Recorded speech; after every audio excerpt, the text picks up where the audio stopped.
ఇప్పుడు గవర్నర్ గారి ప్రసంగానికి ధన్యవాదాలు తెలిపే తీర్మానంపై జరిగిన చర్చకు గౌరవనీయులు పెద్దలు డిప్యూటీ సీఎం గారు పవన్ కళ్యాణ్ గారు మాట్లాడుతారు.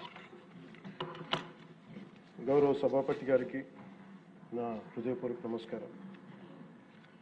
ఎంతో హుందాగా ఈ గౌరవ చట్టసభను నడుపుతున్న మీ విధి విధానాలకి, అలాగే చట్టసభలో సమయపాలన పాటిస్తూ సభ్యులందరూ ఎంతో హుందాగా ఎంతో గౌరవప్రదంగా ప్రజా సమస్యల్ని వాటి పరిష్కార మార్గాలను వెతకాలని మా అందరికీ మీ అపారమైన అనుభవంతో దిశానిర్దేశకత్వం చేస్తున్న మీకు జనసేన పార్టీ తరపు నుంచి, మా ఎన్డీఏ కూటమి తరపు నుంచి నా హృదయపూర్వక నమస్కారం, కృతజ్ఞత.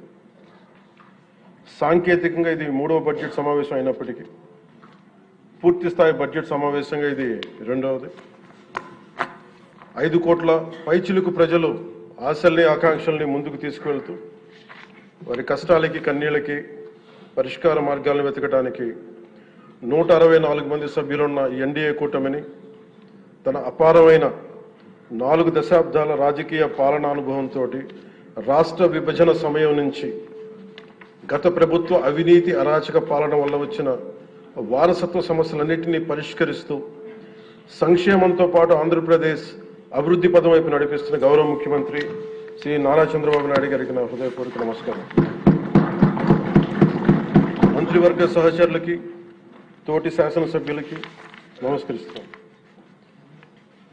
ఇంకో 3 నెలల్లో 2 సంవత్సరాల పాలనని పూర్తి చేసుకోబోతున్న ఎన్డీఏ ప్రభుత్వం చాలా కాల పరీక్షలను తట్టుకొని ఒక అరాచక పాలన ఎదుర్కొని ఎన్నికల సమరంలో విజేతగా నిలబడింది. మనల్ని గెలిపించి ఈ నేలకి సేవ చేసిన భాగ్యం కలిగించినందుకు 5 కోట్ల రాష్ట్ర ప్రజలకు కృతజ్ఞత చేతులెత్తి నమస్కరిస్తున్నాను.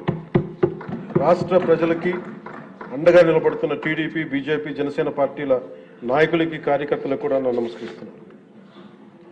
నీలో సాహసం ఉంటే దేశం అంధకారంలో ఉంటుందా అని కవి శేషేంద్ర గారు రాసిన వాక్యానికి నిలువెత్తు ప్రతిరూపం భారతదేశ గౌరవ ప్రధానమంత్రి శ్రీ నరేంద్ర మోదీ గారు. వారు అందిస్తున్న సహకారానికి ఎన్డీఏ కూటమి తరఫున, ఆంధ్రప్రదేశ్ రాష్ట్ర ప్రజల తరఫున నా హృదయపూర్వక ధన్యవాదాలు తెలియజేస్తున్నాను. ఆంధ్రప్రదేశ్ రాష్ట్ర ప్రథమ పౌరులు, రాజ్యాంగ సంరక్షకులు, రాజ్యాధినేత justice former supreme court justice S Abdul Nazeer గారు చేసిన బడ్జెట్ ప్రసంగం చాలా ప్రేరణ ఇచ్చింది. ఆంధ్ర రాష్ట్ర భవిష్యత్తుకు బలమైన పునాదులు వేస్తుంది. వికసిత్ భారత్లో భాగంగా వికసిత్ ఆంధ్రప్రదేశ్ లక్ష్యంగా సాగింది. రాజ్యపాలకులు, గౌరవ రాజ్యపాలకులు శ్రీ అబ్దుల్ నజీర్ గారు బడ్జెట్ ప్రసంగం వింటున్నంతసేపు ఆద్యంతం భారతరత్న శ్రీ అటల్ బిహారీ వాజ్పేయి గారు మాటలే నా మనసులో మెదిలినాయి. వారు అన్న మాటలు, Bharat needs a government that cares, Bharat needs a government that will reach out to the last person in the last. ఆ స్ఫూర్తితోనే గౌరవ ముఖ్యమంత్రి శ్రీ నారా చంద్రబాబు నాయుడు గారి నేతృత్వంలో నడుస్తున్న ఎన్డీఏ కూటమి ప్రభుత్వం దివ్యాంగులకి ఇచ్చే పెన్షన్లు 3,000 నుంచి 6,000కి చేశారు. మంచం నుంచి లేవలేని దివ్యాంగులకి 6,000 నుంచి 15,000 అందిస్తున్నారు. సామాజిక పెన్షన్లు 3,000 నుంచి 4,000కి పెంచారు. రాష్ట్ర వ్యాప్తంగా 63.25 లక్షల మందికి ఈ పెన్షన్ల ద్వారా 2,738 కోట్ల రూపాయలు అందజేస్తున్నారు. ప్రతి విద్యార్థికి 15,000 రూపాయల చొప్పున 67 లక్షల విద్యార్థులకు సంబంధించి 42 లక్షల తల్లుల ఖాతాల్లోకి నేరుగా 10,000 కోట్లు జమ చేశారు. మెగా డిఎస్సి ద్వారా 16,000 ఉపాధ్యాయ పోస్టులు భర్తీ చేయడం, మెగా పేరెంట్స్ టీచర్స్ మీటింగ్స్ పెట్టడం, విద్యార్థుల మధ్యాహ్న భోజన పథకానికి అపరాహ్న పూర్ణ మహాతల్లి డొక్కా సీతమ్మ గారి పేరు పెట్టేందుకు గౌరవ మంత్రివర్యులు శ్రీ నారా లోకేష్ గారికి నా అభినందనలు, ధన్యవాదాలు తెలియజేస్తాను. మనకి అన్నం పెట్టే రైతాంగం కష్టాలు, కౌలు రైతుల కన్నీటి కథలు, అప్పులు, మరణాలు విన్నప్పుడల్లా ఆధునిక మహాభారతంలోని పంక్తులు జ్ఞప్తికి వస్తాయి. పొలాల కోరిక ఏమిటి? పంటలు పండించి మనిషి ఆకలి తీర్చాలనే కదా అని దున్నే రైతు అనుకుంటా ఉంటే, అందరి ఆకలి తీర్చడం కోసం దుక్కి దున్నే నా ఆకలి ఎలా తీర్చుకోవాలో నాకు తెలియడం లేదు. నా బతుకొక సున్నా కానీ నడుస్తున్నా. చెట్టుగా ఉంటే ఏడాదికి ఒక వసంతమన్నా దక్కేది, కానీ మనిషిని అన్ని వసంతాలు కోల్పోయానని రైతు బాధపడతా ఉంటే, అలాంటి అన్నం పెట్టే రైతాంగాన్ని గత ప్రభుత్వం రైతుల నుంచి కొనుగోలు చేసిన ధాన్యానికి 1674 కోట్లు చెల్లించకపోతే గౌరవ ముఖ్యమంత్రి శ్రీ నారా చంద్రబాబు నాయుడు గారి నాయకత్వంలోని ఈ ఎన్డీఏ కూటమి ప్రభుత్వం వచ్చిన వెంటనే 1674 కోట్ల బకాయిలు చెల్లించింది అధ్యక్ష. అది కాకుండా అది పే చేసిన తర్వాత దాని తర్వాత 10,650 కోట్లు 7.37 లక్షల రైతాంగానికి 24 గంటల్లోనే 10,650 కోట్లు వారి ఖాతాల్లో జమ చేయడం జరిగింది. ఇంకొక 53,000 మంది పైగా రైతులకి 48 గంటల్లో సుమారు 1000 కోట్లు చెల్లించడం జరిగింది. తొలకరి వర్షం తర్వాత జలదానం చేసిన మేఘాలకి భూమిలో ఉన్న ఒక చిన్నారి గింజ మెడ బయట పెట్టి మొదటగా వచ్చిన 2 ఆకులను చేతులుగా జోడించిందంటే కృతజ్ఞతలు తెలిపిందని ఒక కవితా పంక్తుల్లో ఉంటాయి. అలా ఆ చిన్నారి మొలకలాగా ఈ ఎన్డీఏ ప్రభుత్వం అన్నం పెట్టే రైతాంగానికి కృతజ్ఞతతో అండగా నిలబడుతుంది. అలాగే గౌరవ సభ సాక్షిగా కౌలు రైతుల కష్టాలు కన్నీళ్లు తెలిసిన వాడిగా మీ వాడిగా చెప్తున్నాను. కౌలు రైతాంగానికి భూమిని ఫలాలుగా పంటలుగా మార్చే ప్రవీణత ఉన్నవాడు ధైర్యం కోల్పోనక్కర్లేదు. మట్టిలో ఉన్న కస్తూరి తీసే మనిషికి జీవన పరిమళాల కొరత లేదు. సోదరులైన కౌలు రైతులందరికీ మీరు ధైర్యంగా ఉండండి. మీరు నిండు నూరేళ్లు బతకాలి. మీకోసం ఈ ప్రభుత్వం నిరంతరం పనిచేస్తుందని తెలియజేసుకుంటున్నాను అధ్యక్ష. ఉమ్మడి ఆంధ్రప్రదేశ్ మాజీ ప్రభుత్వ ఉద్యోగి కొడుకుగా ప్రభుత్వ ఉద్యోగులు వారి నిరాశ నిస్పృహలు నేను అర్థం చేసుకోగలను. వారి ప్రతిభకి అనుభవానికి సమర్థతకి గుర్తింపు రానప్పుడు ఏమనుకుంటాను ఈ కవితా పంక్తులు తెలియజేస్తున్నా అధ్యక్ష. ఈ దేశం నా ప్రతిభకు ఒక సమాధి, ఎంత దూరం నడిచినా ఎప్పుడు దూరం అంతే. అందుకే పంచాయతీరాజ్ శాఖ బాధ్యతలు తీసుకోగానే, రూరల్ వాటర్ సప్లైస్ బాధ్యతలు తీసుకోగానే 10,000 మందికి పైగా ఏకకాలంలో ఈ ఎన్డీఏ ప్రభుత్వం నారా చంద్రబాబు నాయుడు గారి నాయకత్వంలో ప్రమోషన్ ఇచ్చాం అధ్యక్ష. అది కూడా ఎలాంటి సిఫార్సులు లేకుండా 77 మందికి తొలిసారి జిల్లా పరిషత్ సీఈఓలుగా ప్రమోషన్లు ఇచ్చాం. సంస్కరణలో భాగంగా 77 డీడీఓ కార్యాలయాలు ప్రారంభించాం. దీనికి అండగా నిలబడ్డ గౌరవ ముఖ్యమంత్రి గారికి నా హృదయపూర్వక ధన్యవాదాలు తెలియజేస్తున్నాను. ఒక దేశాభివృద్ధికి ఆయువు పట్టు రహదారు లేని చోట అభివృద్ధి శూన్యం.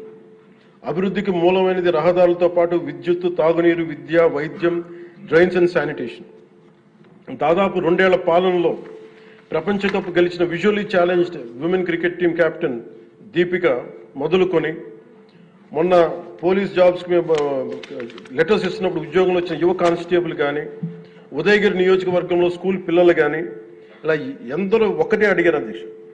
మాకు కనీసం నడవడానికి, మా స్కూల్కి వెళ్ళడానికి, మా ఊర్లు వెళ్ళడానికి, మాకు రిలేటెడ్ ఊర్లు వెళ్ళడానికి రోడ్లు వేయండి అని నిండు గర్భిణీలు కూడా ప్రాణాలు అరచేతులు పట్టుకుని కొండలు గుట్టలు దాటుకునే పరిస్థితుల్లో జాతీయ ఉపాధి హామీ పథకం కింద PM జన్మన్ రాష్ట్ర ప్రభుత్వ నిధులతోటి అడవి తల్లి బాట పేరిట 625 గిరిజన గ్రామాలను అనుసంధానిస్తూ 1005 కోట్లతోటి 1069 కిలోమీటర్ల రహదారుల నిర్మాణం చేపట్టాం.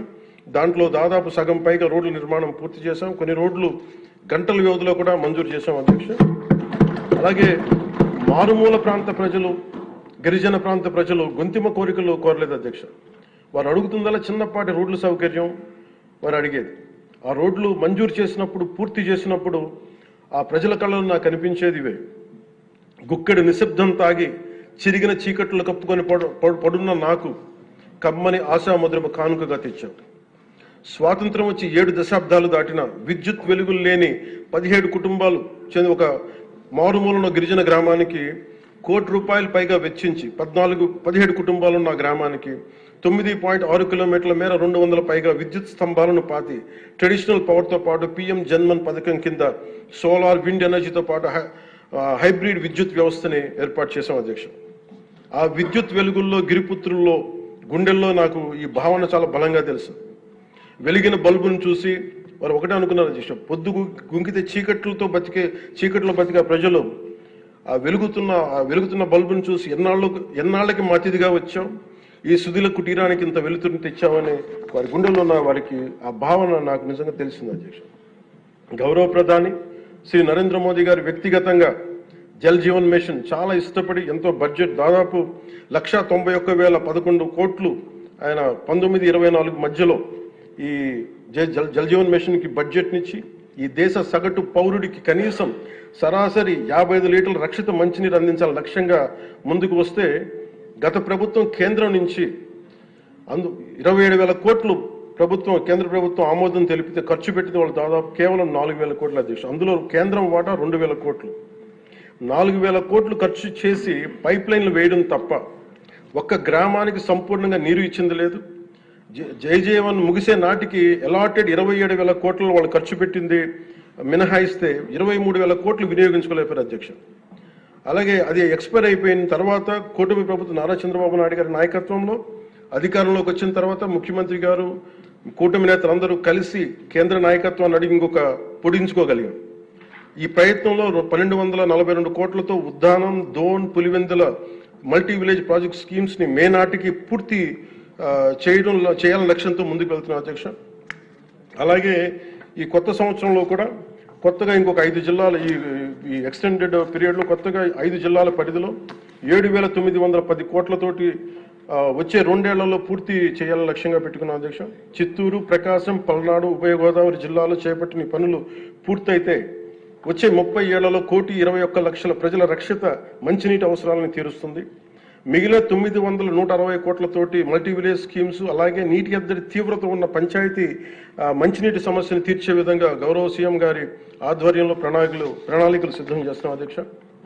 గత ప్రభుత్వపు అరాచక, అసమర్థ, అవినీతి పాలన వారసత్వపు సమస్యలు ఎంతో ఎన్డీఏ ప్రభుత్వానికి చాలా పెను సవాల్గా మారినాయి. కానీ ముఖ్యమంత్రి గారి పరిపాలనా అనుభవం అన్నింటిని అధిగమిస్తూ ఇచ్చిన ప్రతి మాటని నిలబెట్టుకుంటూ ముందుకెళ్తున్నాం. సంక్షేమం, అభివృద్ధి రెంటిని సమన్వయపరుచుకుంటూ ముందుకు వెళ్తున్నాం. మొన్న గవర్నర్ గారి ప్రసంగంలో అదే ప్రస్ఫుటంగా గోచరించింది. అలాగే ఈ సందర్భంలో గవర్నర్ శ్రీ అబ్దుల్ నజీర్ గారి వ్యక్తిత్వం గురించి ప్రత్యేకంగా చెప్పుకోవాలి అధ్యక్ష. Is a great scholar, legal luminary, a humanist, a devout religious man with a respect for all religions and a great patriot. People of Andhra Pradesh and our NDA government is fortunate for having him as our beloved governor అధ్యక్ష. అలాంటి ఉన్నతమైన వ్యక్తి ముందు ఆ 11 మంది సభ్యులు వారి ప్రసంగ సమయంలో వెల్లోకి వచ్చి రభస చేసిన విధానం చూస్తే నాకు ఒకటే అనిపించింది అధ్యక్ష, హనుమంతుడి ముందు కుప్పి గంతులు వేయడం ఏంటి అని. అలాగే 151 నుంచి 11 సభ్యులకి పడ్డ వారిని చూసి మనం అందరం కూడా నేర్చుకోవాల్సింది, గుర్తుపెట్టుకోవాల్సింది అది భారతరత్న వాజ్పేయి గారి మాటల్లో, democracy రెsts on one belief, and that is when leaders cannot solve their problems, the people will. అందుకని ఇది మనం చాలా జాగ్రత్తగా మన భారతరత్న వాజ్పేయి గారి మాటల్ని మనం తీసుకోవాలి అధ్యక్ష.